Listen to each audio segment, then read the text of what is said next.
Little जुआन Huang अपनी family के साथ अमेरिका मूव करती है। वो नई जगह सेटल होने को लेकर थोड़ी परेशान होती है। उसके फादर रॉजर होंग उसे नई शुरुआत के लिए चीयर अप करते हैं। स्कूल में उसका पहला दिन होता है और टीचर सबसे उसका इंट्रोडक्शन करवाती है। जब सब फ्लैग को प्लेज ऑफ अलीजियंस कर रहे होते हैं, एक लड़का अपनी आंखों से उसका मजाक उड़ाता है। लंच के टाइम वो लड़कियों की एक ग्रुप से दोस्ती करने की कोशिश करती है, लेकिन वो इम्प्रेस नहीं लगती हैं। जब वो अपना लंच निकालती है तो उसकी स्मेल की वजह से सब वहां से चली जाती हैं।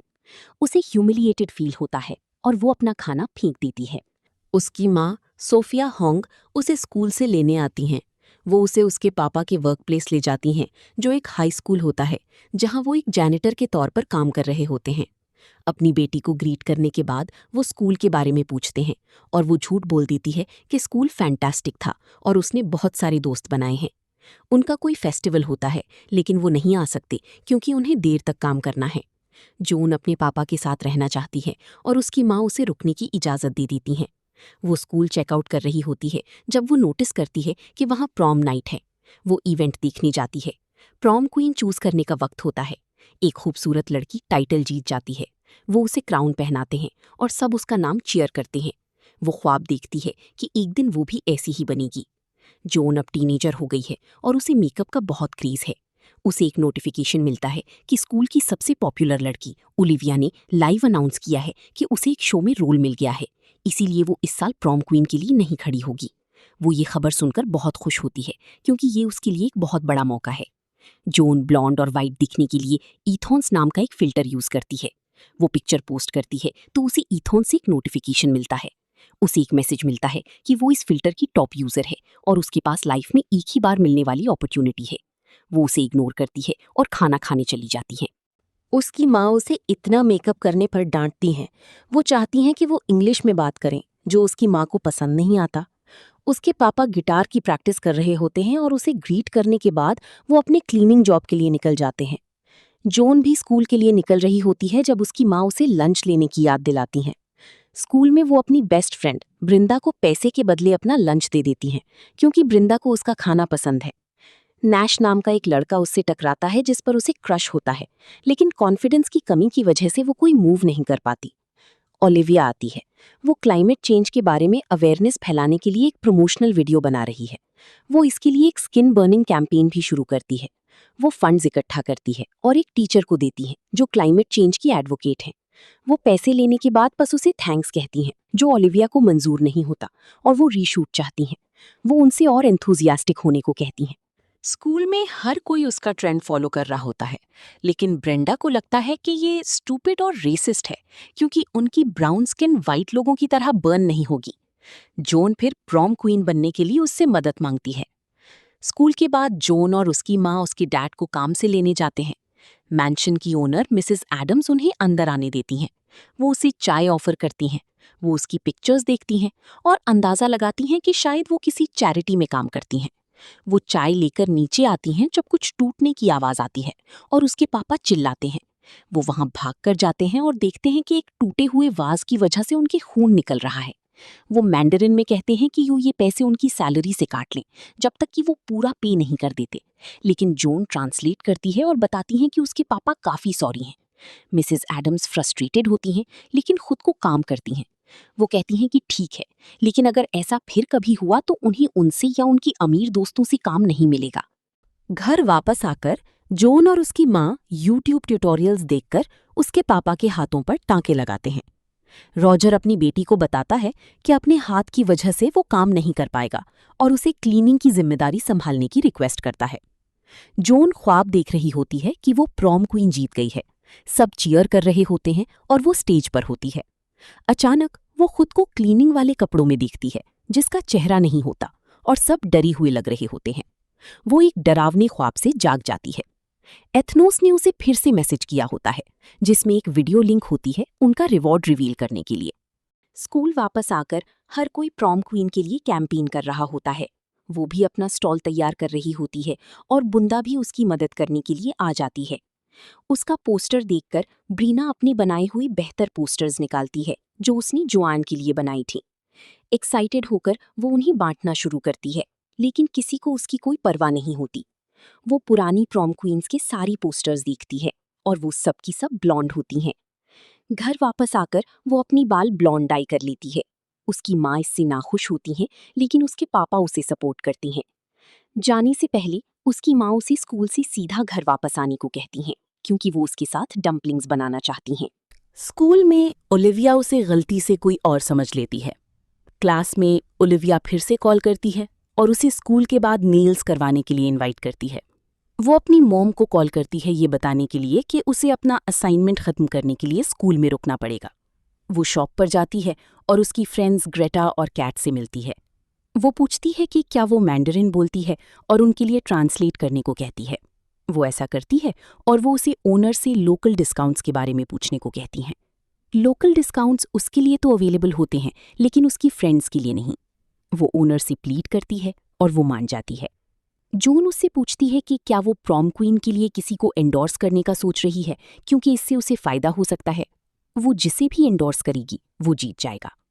ओलिविया एक और वीडियो बनाती है और रिवील करती है कि उसने प्रॉम क्वीन के लिए किसी को एंडोर्स करने का फैसला किया है।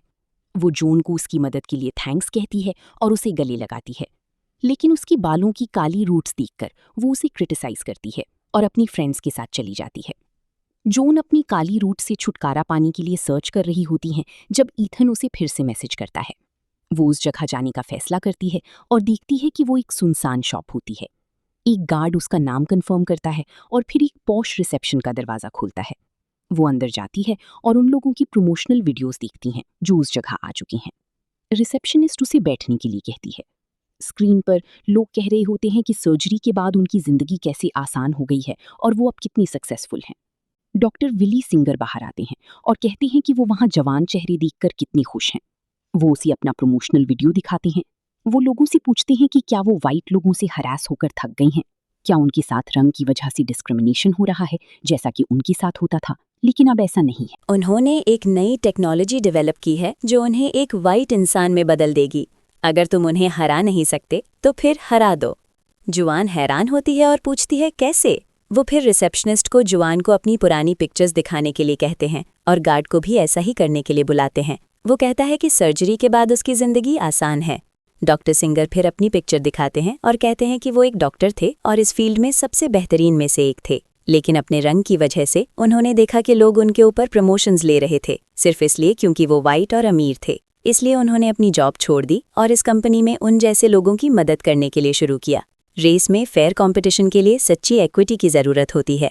वो उसे बताते हैं कि क्योंकि वो माइनर है उसे अपने पेरेंट्स के सिग्नेचर की ज़रूरत है। क्योंकि आज फ्री प्रमोशन है वो उसे फ्री हेयर ट्रांसप्लांट देंगे। अगर पैनल पसंद आता है तो वो अगली सुबह सिग्नेचर और डिपॉजिट के साथ आ सकती है। वो उसे ऑपरेटिंग रूम में ले जाते हैं और सर्जरी के लिए उसे बेहोश करते हैं। वो फिर उसके बाल निकालना शुरू करते हैं। जुआन अपने नए बालों के साथ घर वापस आती है। उसकी मॉम ने फेस्टिवल के लिए उसके लिए कुछ खाना छोड़ा होता है। उन्होंने उसके लिए कुछ पैसे भी छोड़े होते हैं। वो खुद खाना निकालती है और तभी उसकी माँ बाहर आती हैं। वो देर से आने के लिए माफ़ी मांगती हैं, लेकिन वो कहती है कि कोई बात नहीं, स्कूल इम्पॉर्टेंट है। वो नोटिस करती हैं कि वो अलग दिख रही है, लेकिन अच्छी। जॉन मिसेस एडम के घर क्लीनिंग कर रही होती है। वो उसे ड्रिंक ऑफर करती हैं और उसके पापा के बारे में पूछती हैं। वो कहती हैं कि उनकी बेटी ने पार्टी दी थी और किसी ने टब में वॉमिट की होगी। वो उसे इन्फॉर्म करती हैं कि अगले हफ्ते की क्लीनिंग कैंसिल है क्योंकि वो पेरू जा रही हैं। वहाँ एक आर्टिस्ट है जिसने कोको फार्मर्स के जरिए यूज़ होने वाली चाइल्ड लेबर को प्रोटेस्ट करने के लिए कोको के एक टुकड़े से आर्ट बनाया है। उनके जाने के बाद जॉन गुस्से में अपना ब्रश अपने पिछवाड़े पर रगड़ती है। वो अपनी मॉम का इंतज़ार कर रही होती है जब ओलिविया और उसकी फ्रेंड्स पास से गुजरती हैं।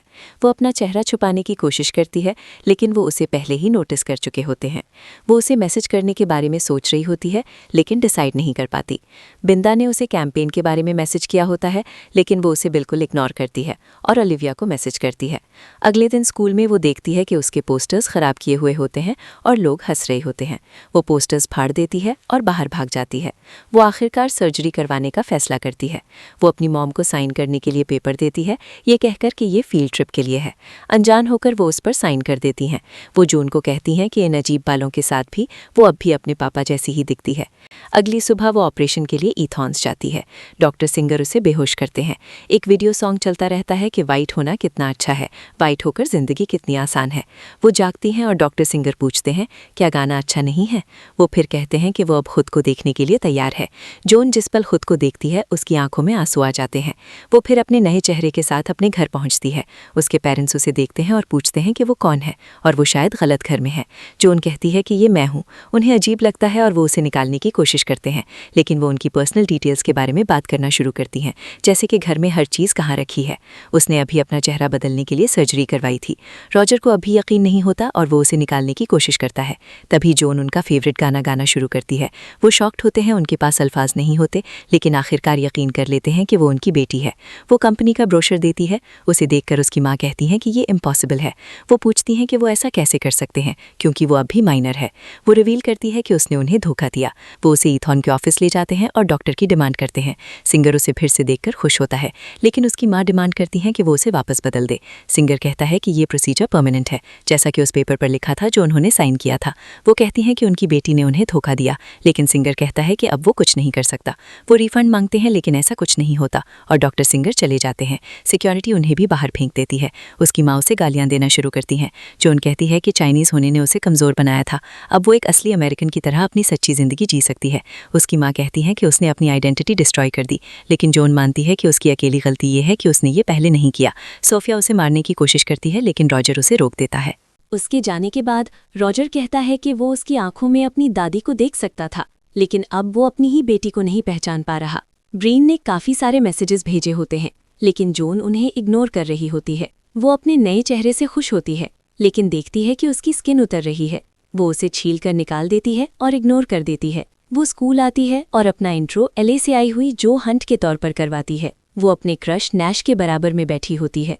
वो फौरन बातचीत शुरू कर देता है। लंच के टाइम वो ओलिविया और उसकी फ्रेंड्स के टेबल के पास से गुजरती है, इस उम्मीद में कि वो उसे बुलाएंगी, लेकिन वो नहीं बुलाती। फिर वो नैश को ग्रीट करने जाती है। ये सुनने के बाद कि वो LA से है, ओलिविया ध्यान देती है। वो पूछती है कि उसे यहाँ क्या लाया है। जो कहती है कि ये उसके पापा की वजह से है, जो यहाँ एक मूवी शूट कर रहे हैं। ओलिविया उसे अपने साथ बैठने को कहती है। जब वो सब अपने सैलेड्स तैयार कर रहे होते हैं, जो उससे बातचीत शुरू करती है। वो अपना लंच फेंक देती है जब एक बॉटल उसे लगती है। ये बिंदा होती है और वो माफ़ी मांगती है। ब्रीन उसका लंच बॉक्स नोटिस करती है, जिससे वो काफ़ी हैरान होती है। वॉशरूम में लड़कियां अपनी स्किन केयर में बिजी होती हैं और शाम का प्लान बनाने की कोशिश कर रही होती हैं। जो अपने कैलेंडर में देखती है कि मिसेस एडम्स छुट्टियों पर बाहर गई हुई हैं। वो पार्टी के लिए अपना घर ऑफर करती है, क्योंकि उसके पेरेंट्स शहर से बाहर हैं। वो सब पार्टी कर रहे होते हैं और जो और नैश डांस कर रहे होते हैं। नैश उसकी तारीफ कर रहा होता है, लेकिन उसका ध्यान ओलिविया पर होता है, जो प्रॉम क्वीन की अप्रूवल के लिए लड़कियों से घिरी होती है। वो वहां से निकलती है और उसकी तरफ भागती है, लेकिन भीड़ की वजह से अंदर नहीं जा पाती। तो वो पूल के पास कुछ लड़कों से कहती है कि वो लड़कियों पर पानी फेंकें। भीड़ साफ हो जाती है और हर कोई गीला होता है। वो ओलिविया को बताती है कि उसके पास टॉवल्स है और उसे अंदर ले जाती है। उसे अपने चेहरे पर और ज़्यादा स्किन मिलती है और वो उसे निकाल देती है। ओलिविया कहती है कि वो बहुत लकी है कि वो अपनी मॉम के कपड़े बोरो कर सकती है। वो उसकी मॉम के बारे में पूछती है। ओलिविया कहती है कि वो अब उनके साथ नहीं है। मिसेस एडम्स की फ़ोटो देखकर वो समझती है कि ये उसकी मॉम है और कॉम्प्लीमेंट करती है कि उसकी आंखें उन जैसी हैं। जब उसकी असली मॉम कॉल करती हैं तो वो उसे इग्नोर कर देती है। ओलिविया उसे जॉइंट पकड़ा देती है। जो को बहुत सख्त खांसी आती है। वो पहली बार कश लेने में काफ़ी अनाड़ी लग रही होती है। वो पूछती है कि वो स्कूल के बाद क्या करना चाहती है। वो कहती है कि शायद वो म्यूज़िक ट्राई करेगी, जैसे उसके पापा ने मूवी प्रोड्यूसर बनने से पहले किया था। वो उसे अपने लिए गाने को कहती है। वो वहीं एक गाना बना लेती है। आखिरी लाइन पर वो उससे प्रॉम के लिए एंडोर्स करने को कहती है। ओलिविया करीब आती है और कहती है कि वो उसका राज जानती है। उसने उसे उन लड़कों को पानी फेंकने का कहते हुए देख लिया था। ये एक चालाक मूव था, लेकिन अगर वो साबित कर सके कि वो भरोसेमंद है तो उसे उसकी टेनासिटी पसंद है। वो उसे प्रॉम क्वीन के लिए एंडोर्स करेगी। वो वापस पार्टी में जा रही होती है जब ब्रीना उसका सामना करती है। उसका लंच बॉक्स देखकर वो जान जाती है कि ये जवान ही है। जवान भागने की कोशिश करती है, लेकिन वो उसे रोक लेती है और उसका फ़ोन छीन लेती है। वो उसे आसानी से अनलॉक कर लेती करती है क्योंकि ये पहले जैसा ही होता है। वो पूछती है कि उसने अपने साथ ये क्या किया है। वो उसे सब कुछ समझाती है और कहती है कि अब उसे सबसे अटेंशन मिल रही है। ब्रीना कहती है कि वो उसे कॉल कर रही थी और उसके घर भी गई थी। उसने सोचा था कि वो बिना बाय कहे चली गई है। वो माफ़ी मांगती है और उसे गले लगाती है। अचानक उन्हें बाहर शोर सुनाई देता है और वो चेक करने जाती हैं। ओलिविया कुछ गेस्ट्स को ये कहकर जाने का कह रही होती है कि वो पार्टी में बिना बुलाए आए हैं। वो ब्रीना के दोस्त होते हैं और वो उनका दिफा करते हुए कहती है कि उसके पास कोई हक नहीं है। पार्टी की होस्ट होने के नाते जो फैसला करेगी। सब उसकी तरफ देखते हैं और वो ब्रीना और उसके दोस्तों से कहती है कि उन्हें जाना होगा। ब्रीन को यकीन नहीं आता और वो अपने दोस्तों के साथ वहां से गुस्से में निकल जाती है। ओलिविया उससे बहुत खुश होती है और भीड़ से मुखातिब होकर कहती है कि वो जो हंट को प्रॉम क्वीन के लिए एंडोर्स कर रही है। वो देर रात घर वापस आती है। उसके पेरेंट्स उसका सामना करते हैं। उसे ग्राउंडेड होना चाहिए था। वो कहती है कि वो बस सफाई करती है और स्कूल जाती है। वो बस एक दोस्त के घर पार्टी पर गई थी। रॉजर को उससे वीट की स्मेल आती है, लेकिन वो सबसे इनकार कर देती है। फिर वो उसका फ़ोन लेने का फैसला करते हैं और उसके पापा उससे फ़ोन ले लेते हैं। वो फ्रस्ट्रेटेड होकर अपने कमरे में चली जाती है। आईने में उसे लगता है कि उसका चेहरा गिर रहा है। अगली सुबह वो जागती है और देखती है कि उसकी स्किन फिर से उतर रही है। वो उसे छीलती है, लेकिन इस बार वहाँ एक निशान बन जाता है। वो जल्दी से मेकअप से उसे छुपा लेती है। वो अपनी नई फ्रेंड्स के साथ स्कूल पहुंचती हैं। अब वो बिल्कुल उन्हीं की तरह बिहेव कर रही होती है। स्कूल प्रॉम क्वीन के लिए नॉमिनेशंस अनाउंस कर रहा होता है। आखिर में वो उसका नाम अनाउंस करती है और वो बहुत खुश होती है। ओलिविया उसकी सपोर्ट में एक वीडियो बनाती है। जॉन नोटिस करती है कि ब्रीन उसे देख रही है। कॉरिडोर में वो कल रात के लिए उससे माफ़ी मांगती है, लेकिन वो कहती है कि अपना चेहरा बदलने से ये साबित होता है कि वो सोचती थी कि वो बदसूरत है। क्या उसे लगता है कि वो भी बदसूरत है? जॉन कहती है नहीं, लेकिन ब्रेन सच जानती है और उसे प्रॉम के लिए गुड लक कहती है। वो नहीं आ रही क्योंकि कोई और क्लोन ही जीतेगी। जॉन को तबीयत खराब लगती है और वो वॉशरूम की तरफ भागती है। वो अपने चेहरे पर बिगाड़ नोटिस करती है।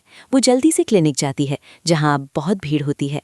वो डॉक्टर का पूछती है, लेकिन रिसेप्शनिस्ट कहती हैं कि सबसे पहली अपॉइंटमेंट अगले साल की है।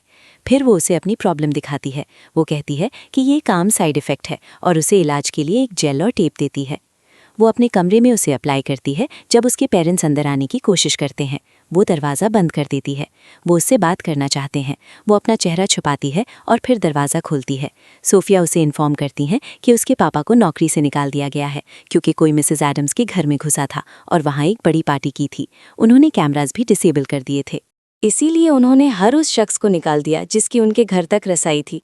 वो उसे पूछती हैं कि क्या वो कुछ जानती है, क्योंकि उस दिन वो एक पार्टी से आ रही थी और उसके पास उनके घर की एक्सेस थी। वो गुस्सा हो जाती है कि वो उस पर कैसे इल्ज़ाम लगा सकते हैं और हर चीज़ से इनकार कर देती है। वो कहती है कि उन्हें इसे एक बरकत समझना चाहिए क्योंकि अब वो इंग्लिश सीख सकते हैं और कोई असली नौकरी ढूंढ सकते हैं। वो अपने अल्फाज पर पछताती है और माफ़ी मांगती है, लेकिन रॉजर खामोशी से चला जाता है। जोएन प्रॉम नाइट के लिए तैयारी कर रही होती है। वो ड्रेस पहनकर बाहर आती है और देखती है कि उसके पेरेंट्स कुछ सेलिब्रेट कर रहे हैं। वो उनसे इस बारे में पूछती है और रॉजर कहता है कि ये उनके अमेरिका में 10th एनिवर्सरी है। वो अपनी बेटी की तारीफ करता है, लेकिन सोफिया खामोश रहती हैं। वो नैश के साथ प्रॉम पर पहुंचती है। हर कोई उसके लुक की तारीफ करता है। वो डांस फ्लोर पर जाती है और नैश के साथ डांस करना शुरू करती है। वो किस करते हैं, लेकिन वो रुक जाती है क्योंकि उसकी स्किन फिर से उतर रही होती है। वो वॉशरूम की तरफ भागती है और जल्दी से वहाँ टेप और जेल लगाती है। ओलिविया वहाँ आती है और पूछती है कि क्या सब ठीक है। जोएन कहती है कि वो वापस आ जाएगी और उसे जाने को कहती है, लेकिन वो अंदर आ जाती है और उसका चेहरा देख लेती है। वो कहती है कि शुरू में पुरानी स्किन थोड़ा फाइट करती है, लेकिन फिर सब ठीक हो जाता है। फिर वो टेप और जेल के साथ उसकी मदद करती है और उसका चेहरा फिक्स कर देती है। प्रॉम क्वीन का अनाउंसमेंट जल्द ही शुरू होने वाला होता है। वो उसे स्टेज पर ले जाती है, टीचर कार्ड निकालती है और जो हंट का नाम प्रॉम क्वीन के तौर पर लेती है। जब वो स्टेज पर जाती है तो भीड़ उसे चीयर करती है। वो क्राउन लेती है और भीड़ उसका नाम चिल्लाती है, लेकिन जल्द ही शोर थम जाता है क्योंकि स्टेज पर उसका चेहरा पिघलने लगता है। कुछ लोग उल्टियाँ कर देते हैं और जोएन स्टेज पर ही गिर जाती है। वो एक अनजान घर में जागती है। एक आदमी ओलिविया को बुलाता है। वो उसके पास जाती है और बताती है कि क्या हुआ था। वो कहती है कि परेशान ना हो, बहुत कम लोगों ने उसकी क्लियर वीडियो बनाई है और वो इस बात का ख्याल रखेगी कि वो वीडियोस दब जाएं। जोएन अपना चेहरा देखने के लिए भागती है। वो अब भी लटका हुआ होता है। ओलिविया कहती है कि फिक्र मत करो, ये ठीक हो जाएगा। ओलिविया के पापा आते हैं और उसे ग्रीट करते हैं। वो कहते हैं कि किसी दूसरे ईथन के एंथुजियास्ट का मिलना बहुत मुश्किल होता है। वो उनके लिए खाना तैयार करते हैं। जोएन पूछती है कि पहले उनकी रेस क्या थी। वो रेस का लफ्ज़ इस्तेमाल नहीं करते। उनका मानना है कि असली बराबरी उसे ख़त्म करने से ही आती है। जब वो क्यूबा से यहाँ आए थे तो उन्होंने एक नई ज़िंदगी शुरू करने का फ़ैसला किया था और वो ईथन्स के सबसे पुराने क्लाइंट्स में से एक हैं। वो पूछते हैं कि क्या उसके पेरेंट्स ने बदलने का फ़ैसला किया है। वो कहती है नहीं। वो कहते हैं कि जो लोग उनकी आइडियोलॉजी को नहीं मानते वो उनकी ज़िंदगी से गायब हो जाएंगे, जैसे ओलिविया की माँ जिसने बदलने से इनकार कर दिया था, इसीलिए वो अब उनके साथ नहीं है। ये बहुत दुख की बात है, लेकिन उनके पास भी ये सब कुछ हो सकता था। जोएन घर वापस आती है और अपने पेरेंट्स को साथ देखती है। वो अंदर आती है। उसकी माँ काफ़ी डरी हुई होती हैं और रो रही होती हैं। वो उन्हें गले लगाने के लिए भागती है। वो अपनी माँ के साथ होती है जब रॉजर उनके बराबर में बैठ जाता है। सोफिया कहती है कि वो उनकी परेशानी समझ गई है। जब वो यहाँ आए थे तो वो यहाँ फिट नहीं हुई थी, लेकिन वो हमेशा चाइनीज़ ही रहेंगे। वो चली जाती है और रॉजर अपनी बेटी को बताता है कि वो भी यहाँ फिट होना चाहता था, लेकिन अब वो समझता है कि उसे अपनी पुरानी पहचान और रूट्स के साथ ही अपना अलग अमेरिकन बनना होगा। अगली सुबह जोआन और उसकी माँ क्लिनिक जाती हैं, जहाँ अब बहुत भीड़ होती है। जब रिसेप्शनिस्ट उसे देखती है तो वो सिक्योरिटी को बुलाती है ताकि उन्हें बाहर फेंक दिया जाए। वो उन्हें बाहर फेंक देते हैं। तभी डॉक्टर सिंगर मसले पर बात करने के लिए बाहर आते हैं। जोआन डिमांड करती है कि वो उसे पहले जैसा कर दे। सिंगर कहता है कि अब वो कुछ नहीं कर सकता क्योंकि ये प्रोसीजर परमानेंट है। जोआन कहती है कि वो एक मॉन्स्टर बन गई है। सिंगर कहता है कि एक नए पौधे के उगने और फलने फूलने के लिए पुराने बीज का मरना ज़रूरी होता है। घर पर वो गुस्से में अपना चेहरा फाड़ रही होती है। उसे नीचे से अपनी असली आंखें मिलती हैं और पहली बार वो उनकी कदर करती है। तो आप देख रहे थे 2026 की मूवी स्लैंटेड का रिकैप। अगर आपको हमारा कंटेंट पसंद आया है तो प्लीज़ सब्सक्राइब करें और कमेंट करें। हमारी बाकी वीडियोस को भी लाजमी चेक करें।